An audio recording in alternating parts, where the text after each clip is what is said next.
Hello दोस्तों, मैं हूँ रुबैया मलिक और आप लोग सुन रहे हैं इश्क में दर्द भी है। इस कहानी में आगे क्या होने वाला है, आइए सुनते हैं। नैना की नज़रें आरफ पर पड़ती है तो एक पल के लिए नज़रें ठहर जाती है उसकी आरफ के पीले पड़े चेहरे पर और आंखों के नीचे बने काले घेरों पर अगले ही पल वो अपनी नज़रें हटा लेती है। नैना विशाल की तरफ देखकर कहती है, गेट आउट। अगर कोई काम नहीं करना है तो जा सकते हो तुम। विशाल उसकी नकल करते हुए कहता है, काम नहीं करना तो जा सकते हो तुम। हाँ, जा ही रहा हूँ, पर दोपहर में तुम मेरे साथ लंच पर चलोगी और मैं कोई बहाना नहीं सुनूंगा, पूरे हक के साथ वो बोलता है और वहाँ से चला जाता है और जाते जाते छोड़ जाता है नैना के चेहरे पर स्माइल। नैना की स्माइल देखकर आरफ के होठों पर भी खुद ब खुद स्माइल आ जाती है। उसके तड़पते दिल को सुकून मिल गया था। अगले ही पल नैना की नज़र आरफ पे जाती है जो कि अभी भी उसे ही देख रहा था। दो पल दोनों खामोशी से एक दूसरे को देखते रहते हैं जैसे नज़रों से बातें कर रहे हों। आरफ कहता है, तुम खुश हो ना? आरफ की नज़रों में ये सवाल था और नैना कहती है, तुम्हें क्या फ़र्क पड़ता है? नज़रों से ही नैना जवाब देती है, पर अगले ही पल चेहरे पर सख्ती के भाव लाते हुए कहती है, कल की मीटिंग के लिए मैंने कुछ तैयारी की है, एक नज़र तुम भी देख लो और अगर कुछ चेंज करना हो तो बोल सकते हो। ये कहती हुई वो कुर्सी से उठते हुए कैबिन में रखे सोफ़े पर बैठ जाती है। कैबिन में दो छोटे छोटे सोफ़े रखे थे और उन सोफ़े के बीच में एक टेबल रखा था। विवान पलक की तरफ देखकर अपनी एक आंख दबा देता है और जल्दी से सोफ़े पर बैठ जाता है। पलक भी उसकी बात समझते हुए झट से उसके साथ बैठ जाती है। नैना पहले से ही सोफ़े पर बैठी हुई थी, रह गया था बस आरफ जो नैना के साथ बैठने में झिझक रहा था। नैना जो लैपटॉप पर नज़रें जमाए बैठी थी वो बोलती है, तो ये है मेरा आइडिया। फिर उसकी नज़र आरफ पर जाती है जो कि अभी भी खड़ा था। विवान और पलक तो अपनी नज़रें ऐसे लैपटॉप पर जमा लेते हैं जैसे उन्हें आरफ से कोई मतलब ही ना हो। हालांकि वो दोनों मन ही मन मुस्कुरा रहे थे। आरफ को समझ नहीं आ रहा था कि वो नैना के पास बैठे या ना बैठे, पर अगले ही पल नैना की तीखी आवाज़ उसके कानों में जाती है, तुम्हें अलग से कहना पड़ेगा मिस्टर। आरफ उसकी तरफ देखता है। नैना आगे बोलते हुए कहती है, क्या देख रहे हो? तुम क्या चाहते हो? मैं अपना सारा टाइम यहीं पर वेस्ट कर दूं? और भी काम है मुझे, अब बैठने की मेहरबानी करोगे तुम? आरफ धीरे से जाकर उसके पास बैठ जाता है। उसका दिल जोरों से धड़क रहा था। नैना की वो भीनी भीनी खुशबू उसके रोम रोम में जा रही थी जो उसे बेहद सुकून दे रही थी।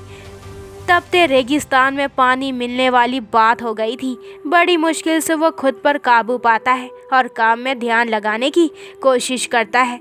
नैना भी बहुत ध्यान से उसको समझा रही थी। हालांकि दोनों एक दूसरे के करीबी से बेचैन हो रहे थे। कभी कभी दोनों की नज़रें टकरा रही थी जिसे दोनों तुरंत मुंह फेर लेते हैं। उन चारों को मीटिंग करते हुए लगभग 4 घंटे हो गए थे। नैना कुछ बोल रही थी जिसे पलक और विवान नोट कर रहे थे। बोलते बोलते नैना एकदम से चुप हो जाती है। अचानक ही उसे अपने कंधे पर कुछ महसूस होता है जिससे धड़कनें रफ्तार पकड़ लेती है उसकी। वो अपना चेहरा घुमाकर देखती है तो आरव उसके कंधे पर ही सिर टिकाकर सो गया था और इस वक्त वो वंश से कम नहीं लग रहा था। एक पल के लिए तो नैना की नज़रें ठहर जाती है उसके चेहरे पर, लेकिन जब उसे एहसास होता है तो वो एकदम से कहती है, क्या है ये? उसकी आवाज़ सुनकर पलक और विवान दोनों उसकी तरफ देखते हैं और आरफ को ऐसे देखकर दोनों की आंखें हैरानी से फैल जाती है। नैना विवान से कहती है, देख क्या रहे हो, उठाओ इसे। विवान कहता है, रहने दो ना प्लीज़, वो कई दिनों के बाद चैन से सोया है। नैना हैरानी से आरफ की तरफ देखती है तो कभी विवान की तरफ, जैसे पूछ रही हो, सच में? पलक उसकी बात समझते हुए कहती है, हाँ ये सच है। दरअसल जीजू। नैना की हैरानी की कोई सीमा नहीं रहती जब वो पलक के मुंह से आरफ को जीजू कहना सुनती है। शायद पलक भी ये बात समझ गई थी। एक पल के लिए तो वो चुप ही हो गई, पर अगले ही पल उसने बोलना जारी रखा और आगे वो बोलती है, दरअसल जीजू को नींद की गोली लिए बिना नींद नहीं आती और वो पिछले कई दिनों से इतना ही काफ़ी था नैना के दिल में उथल पुथल मचाने के लिए। पर नैना बीच में ही उसकी बात काट कर कहती है, इनफ, मुझे कोई दिलचस्पी नहीं है इस आदमी के बारे में जानने की। ये सोया या नहीं सोया, क्यों नहीं सोया, ये इसकी प्रॉब्लम है, मेरी नहीं। विवान बीच में ही कहता है, हाँ तुम्हारी प्रॉब्लम है ये कि तुमसे सुना नहीं जा रहा, इसलिए तो उसे बोलने नहीं दे रही हो। नैना घूर कर उसकी तरफ देखते हुए कहती है, बकवास बंद करो और इसे उठाओ। वो अपने हाथ से आरफ को पीछे करने की कोशिश करती है, पर जैसे वो आरफ को हाथ लगाती है, आरफ नींद में ही उसकी कमर पर अपनी बाजू लपेट देता है और नैना के बेहद करीब हो जाता है। नैना के हाथों की मुठ्ठियाँ कस जाती है। इसके बावजूद पलक और विवान के होठों पर स्माइल आ जाती है, जिसे दोनों ही नैना से छिपा लेते हैं। नैना का दिल और भी तेजी से धड़कने लगा था। आरव उसके इतने करीब था कि उसकी गर्म सांसें उसे अपनी गर्दन पर महसूस हो रही थी। विवान कहता है, देखो ना बेचारा, नींद के लिए कितना तरस रहा है, सोने दो ना उसे ऐसे ही। नैना गुस्से में कहती है, व्हाट, तुम क्या चाहते हो कि मैं सारा दिन ऐसे ही बैठी रहूं और कोई काम नहीं है क्या मुझे?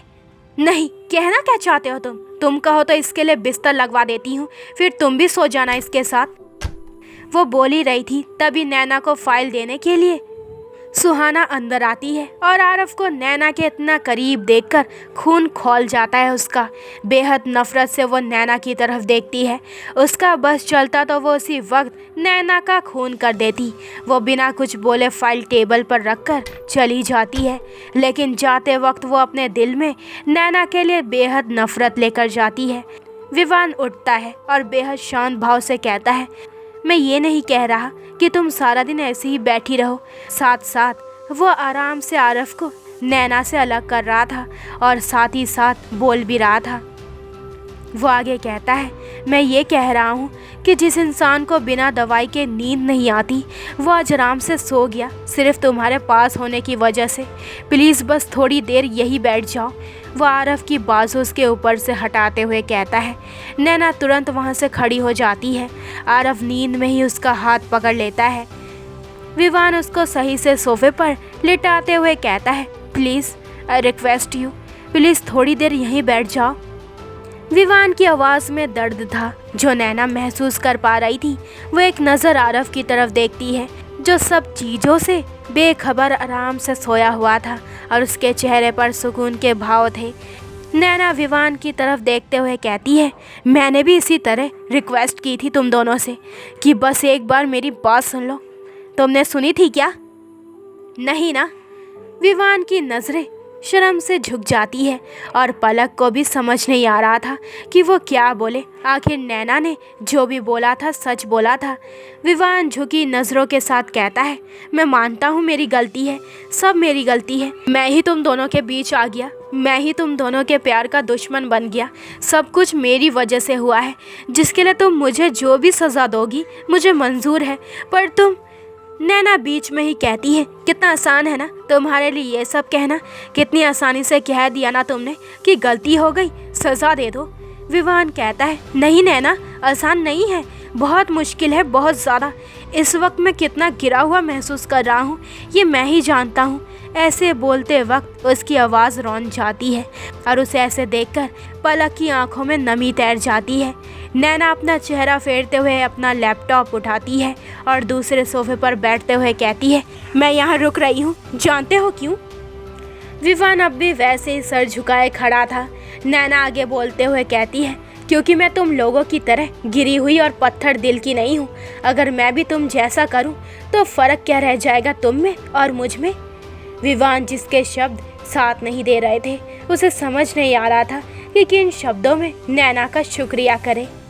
नैना तो अपना लैपटॉप खोलकर उसमें आंखें लगाकर बैठ गई थी। पलक और विवान उसके सामने खड़े थे।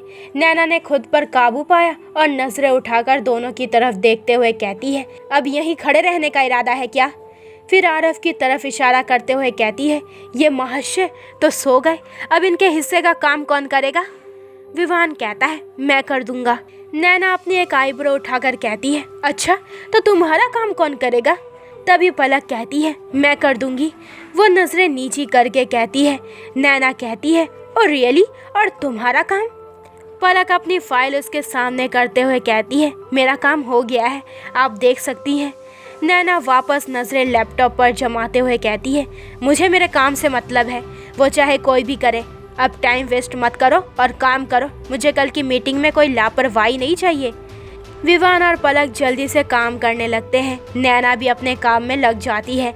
बीच बीच में उसकी नज़र आरफ पर जाती है, जो हर चीज़ से बेखबर होकर सुकून से सो रहा था। बाहर बैठी सुहाना गुस्से से पूरी भरी हुई थी। उसकी आंखों के सामने बार बार वही सीन घूम रहा था, जब आरफ नैना के बेहद करीब होकर सो रहा था। उसका बस चलता तो खींचकर आरफ को नैना से दूर कर देती। उसके हाथ में पानी का गिलास था, जिस पर उसकी पकड़ कसती जा रही थी। उसकी आंखें पूरी लाल हो गई थी और उन आंखों में केवल गुस्सा ही गुस्सा था नैना के लिए। वो गुस्से में अपना हाथ कसकर दबाती है और कांच का गिलास उसके हाथ में ही टूटकर चकनाचूर हो जाता है। पूरा हाथ खून से भर गया था, पर इस बात की उसको कोई परवाह नहीं थी। उसे केवल आरफ चाहिए था, हर हाल में चाहिए था। प्यार से ज़्यादा तो जुनून सवार हो गया था उसके सर पर। वह अपने हाथ की तरफ देखती है, जहाँ पर कांच के छोटे छोटे टुकड़े छुप गए थे। उसके चेहरे पर एक डेविल स्माइल थी। वो एक एक करके उन कांच के छोटे टुकड़ों को निकालते हुए कहती है, बहुत जल्द आरफ सर की लाइफ से तुम्हें ऐसे ही निकाल कर बाहर कर दूंगी नैना मैम। बेहद नफरत से वो मन ही मन बोल रही थी और उसने सोच लिया था कि उसे क्या करना है। तो दोस्तों, ये वाला एपिसोड यहीं पे ख़त्म होता है। अगले एपिसोड में जानेंगे कि इस कहानी में आगे क्या होने वाला है। आखिर सुहाना नैना को आरफ से अलग करने के लिए कौन सी चाल चलने वाली है। तो आगे के एपिसोड और भी इंटरेस्टिंग होने वाले हैं। तो मेरे चैनल को जल्दी से सब्सक्राइब करें, ताकि आपको मेरे न्यू एपिसोड के नोटिफिकेशन सबसे पहले मिल जाए। लाइक शेयर करें और कमेंट करके मुझे ज़रूर बताएं कि आप लोगों को ये स्टोरी कैसी लग रही है। अपना ख्याल रखें। बाय दोस्तों।